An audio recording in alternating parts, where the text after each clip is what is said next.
So is 2025 going to be the next big crypto bull run based off one element, community? We're going to go through previous cycles. We're going to talk about what happened in previous ones and why technically the 2021 one kind of topped out a bit too early in terms of why that kind of all manifested itself, right?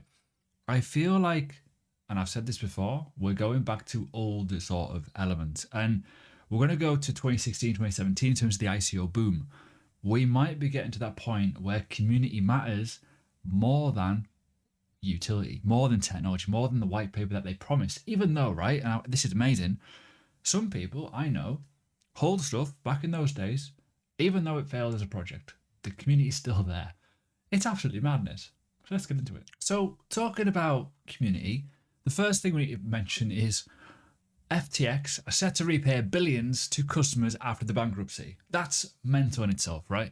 Only because you know for a fact, if you're watching this video and you'll know what I'm going to say, if FTX found a way to create their exchange again, people would use it again. That's just how crypto is. It's a bit mad. You could lose all your money, but you still carry on. You could get absolutely drowned by an exchange, but still be in the market. It's unbelievable, right? So up to 16.5 billion will be available to make on the payments to cover everything, 98% within 60 days. So that could be a potential bullish market trigger. Now let me explain why that is important. It's important because the inflows on the ETFs are roughly about 18 billion. That's 16. That's pretty quick. That's a lot. So keep your eye on that one. Another bit of news that is coming is, well, I wouldn't say it's news. It's HBO. They're doing a documentary regarding Bitcoin and they are claiming to unveil Satoshi. Personally, I don't think it matters what the situation is going to be about. I don't think they know. But the reality is, I kind of like the story that whoever it is in terms of Satoshi is no longer here. Because you got to think of, I know this is going to sound a bit mental, but what if that person is still alive? What if something is going to happen? And oh my God, try and put them in prison, all kinds of stuff. But if it is Len, great. If it's Hal, great. If it's both of them combined, amazing. That's just how I feel about it, because I feel that because they're both no longer here and their contribution to the market and what they've given us is so much better, in my opinion, versus, say, someone who you've never probably heard of, who's probably still alive or whatever, and that kind of takes the story away a little bit. But for me, I don't want to know. I like it as it is. I do. That's my honest opinion. So this might get a lot of chatter. In terms of community-wise, in terms of meme coins and a bit of that sort of side of it, it could be very interesting to see what could happen, because I think you might get a lot of eyeballs due to this documentary. So keep an eye on it. Now, going back to what I said before in terms of how many people were here during the ICO boom, and that was my big taste. And if you want me to do videos and talk about what happened in those days, I do have them. Feel free to check out my channel. Let me know in the comments though, because the comment section, by the way, if you're wondering, is closed off. I approve everything because of the scammers. Let me know when you join crypto and if you were a part of the ICO boom, or if it was a potential missed opportunity, as what was said on one of the comments here. Now, the reason why I want to talk about this is a hugely important factor. Now, in my Patreon, links below to that, a lot of alpha about meme coins, a lot of alpha about communities and being in front of things, which is pretty mental. But I feel like the whole element around crypto is massively shifting. And I don't know if it's because of the obvious, the community kind of wins, or is it because a lot of people like myself and others around me who have been in for like 7, 8, 10 years, whatever, are getting a little bit fed up, and that could be their last cycle. I'm not saying that this is my last cycle, by the way, but I'm just saying that are people trying to go a bit too ham on the meme coins with the community side versus maybe the technology? Now, I think technology is good. Things have changed massively, but I don't think we're at the point now of mainstream adoption, i.e.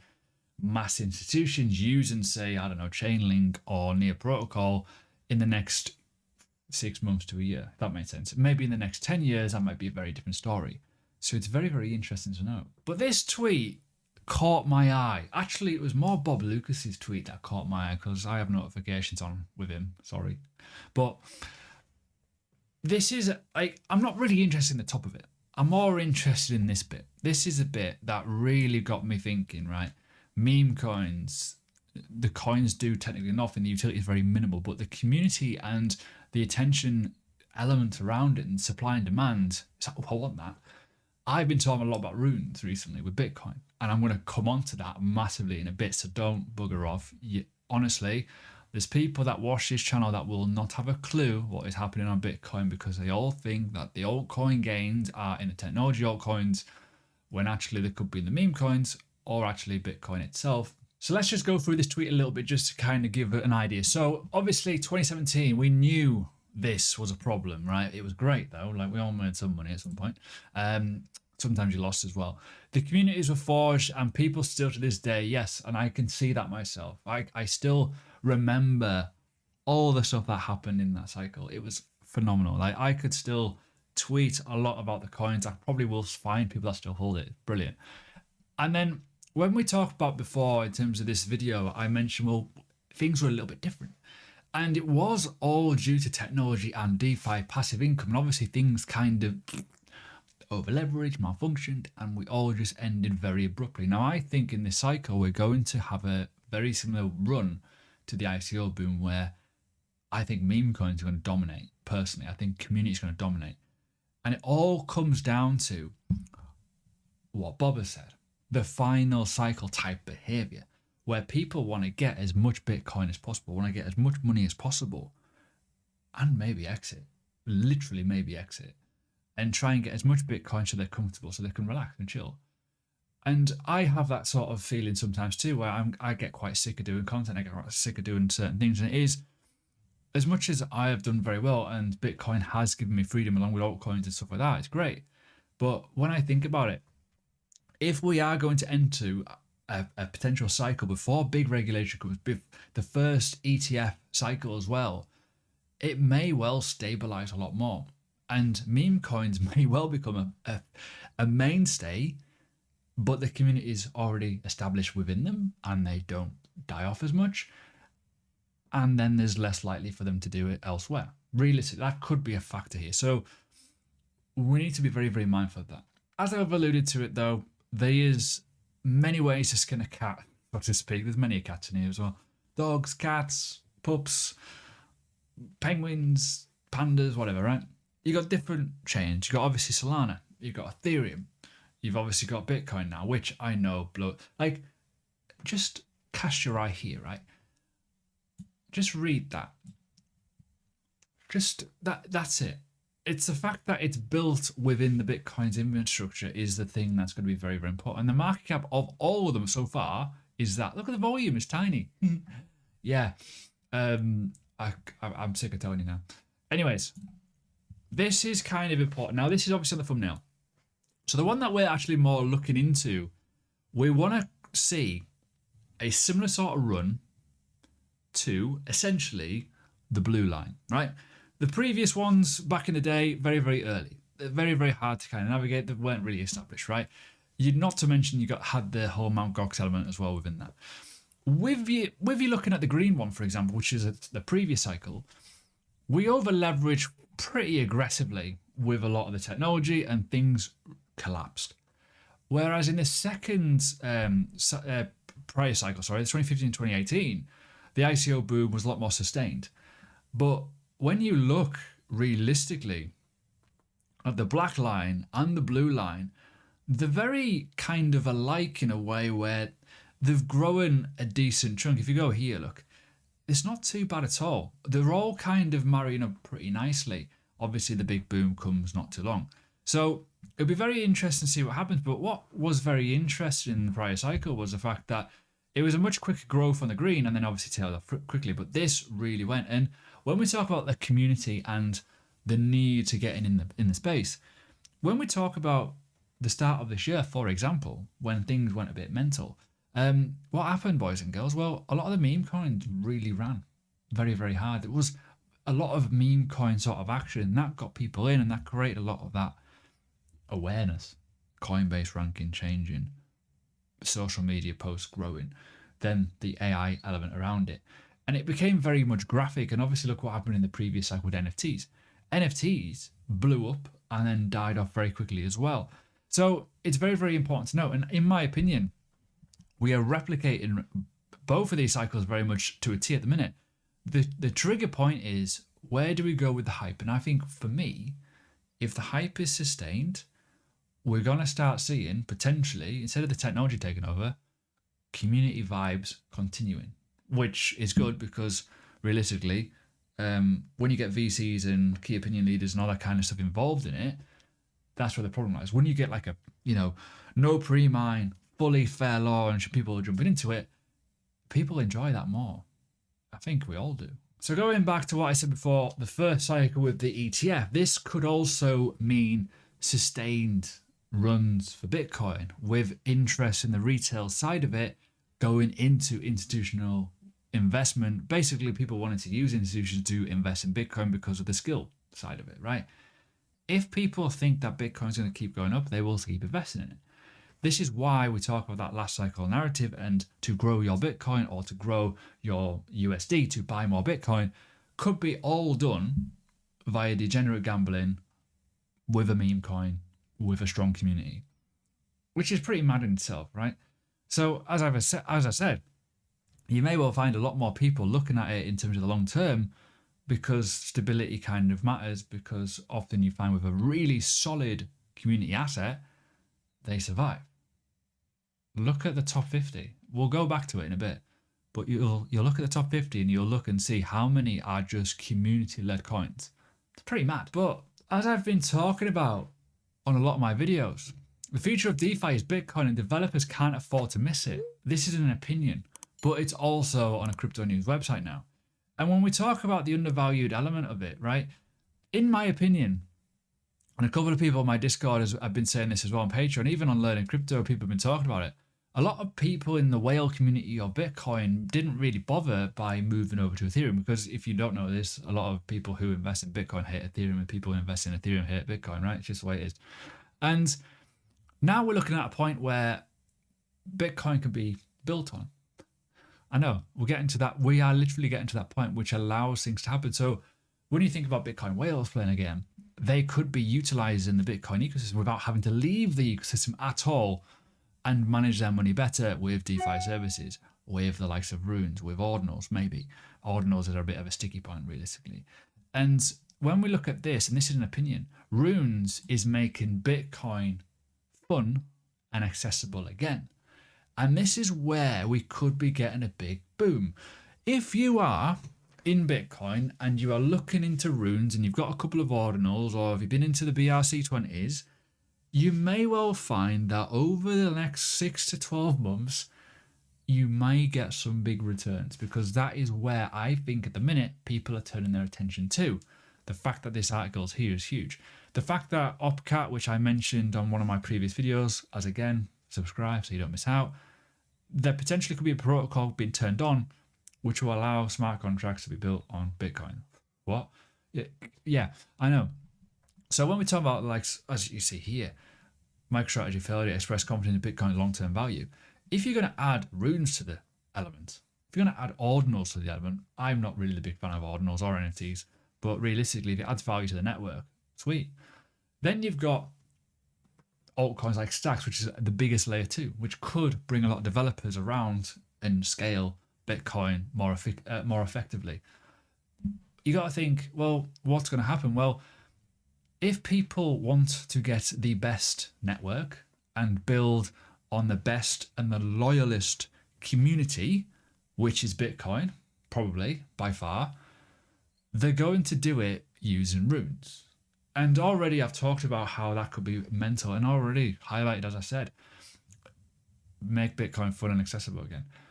Most people, my video yesterday proved it. When I did a video, it got hardly any views because I talk about how you can grow your Bitcoin through runes, basically. Or should you invest in Bitcoin? Actually, the title was, should you invest in Bitcoin, essentially, right? But people look at that and go, I'm not going to make much money on Bitcoin. It's not about making money on Bitcoin, it's making money with Bitcoin. That's the important part, and I think people forget. And you can see here, there's lots of information about how the DeFi world and how there's certain stuff that could be very, very different in the next coming years. It's mad. And you got to think as well, look at all the assets out there that now talk with Bitcoin. Solana. You can use Bitcoin on the Phantom wallet with Solana.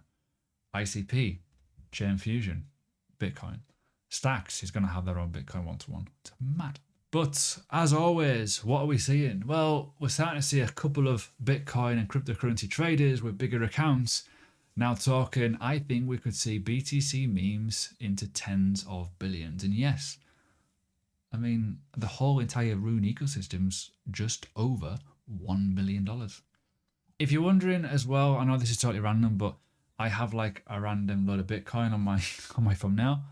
I've been dollar cost averaging in. I've already just started it. Literally, this wallet hasn't been around for that long. These are my runes in this wallet as well.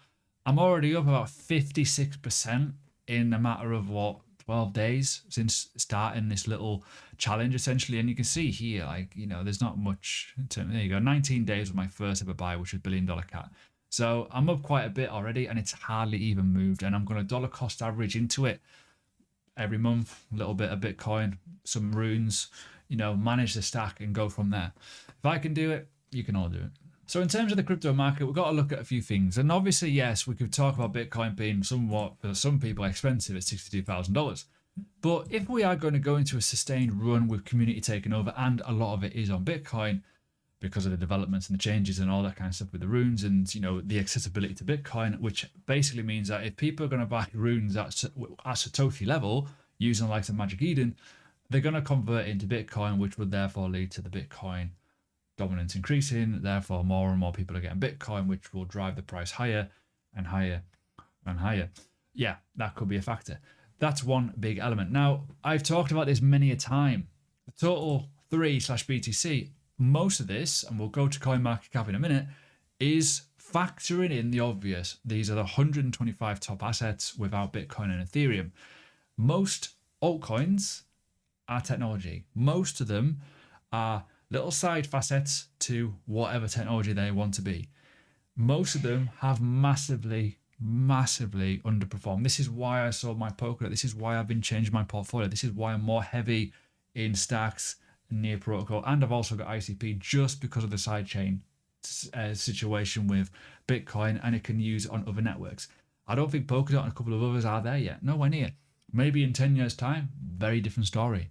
But right now, we're still developing people to get involved in crypto. And one of the easiest ways to do it, meme coins, funny enough, which is mad. So when we look at, say, the top 100 on here, we've got Dogecoin for obvious reasons, right? But you've also got the likes of Solana, which is a very big enabler, and so is Ethereum, right? You got to go down a little bit and you look at Shiba, all right? Cool. That's an obvious one. Pepe is another one. Already there's a few here. Dog with hat, again, there. It's very, very simple to see. But a lot of them are just simple enablers. Bonk, Floki, Popcat, which again is doing incredibly well recently. And you just got to look at the fact of how many are there and the amount of, literally the amount of market cap. And if you just go on memes here on the market capitalization tab, this is where we're at. It's staggering in terms of market capitalization of how many we have. And you can see here how many there is. There's so many in the top 150. And guess what they all have? They all have a huge amount of love. The community's there. It's absolute madness. And the overall market cap currently, you can see this here. This is where we were in terms of the peaks, where it all went a bit crazy. This is where we are, and there's a lot more of them. So we're looking at a $48 billion industry, technically, in terms of market capitalization, and that is only with a number of them. And we go back to the likes of runes, and that's, literally not that one. Oops, wrong tab. There you go. All of them is worth $1 billion. And most of it is in the top.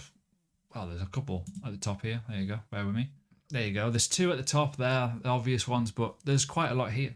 It's absolutely crazy when you think about it in terms of how many there could be. And already, in terms of runes, there's quite a lot. You can see that at the bottom. You probably can't see it because of my face, but there's basically 121,000 runes, and they all are equivalent to $1.03 billion. The problem, again, this is totally random. The problem with runes is they're very, very cheap to create. If you find a good one though, it might do incredibly well. So you got to be very, very mindful of that. So yeah, as you can see, it's pretty savage. But you can see here top coin performance charts, obviously Shiba and Doge and stuff like that. But forgot the year one, maybe the 30-day one actually. Can't really see much of it, but you get the idea. The big thing with all of this is community. You can bet your bottom dollar that people that are in some of these communities are in other ones, and wildly, they're all surviving. And I think that's the biggest thing. Meme statistics over in this corner here, you probably can't see it again, but there's 3,000 coins here listed. As I said, there's 121,000 runes. They're very, very cheap and easy to create. But the volume is $7.13 billion. That is a lot. And that's only just starting. Going back to runes, 3.68 million. So there's obviously going to be a big run up there at some point. So yeah, they are kind of my overall thought on it. In terms of Bitcoin dominance, this could then allow Bitcoin dominance not to be a really good, useful feature for your charting mechanism, because if altcoins are not going to do as well because technology is not doing well, but meme coins are doing well, you may well find that, well, if runes and ordinals do well and people are selling into Bitcoin using the Bitcoin infrastructure, they're just going to sell, as I say, sell into Bitcoin. Therefore, there's no need to cross-chain into other things or into Tether or whatever they may want to do.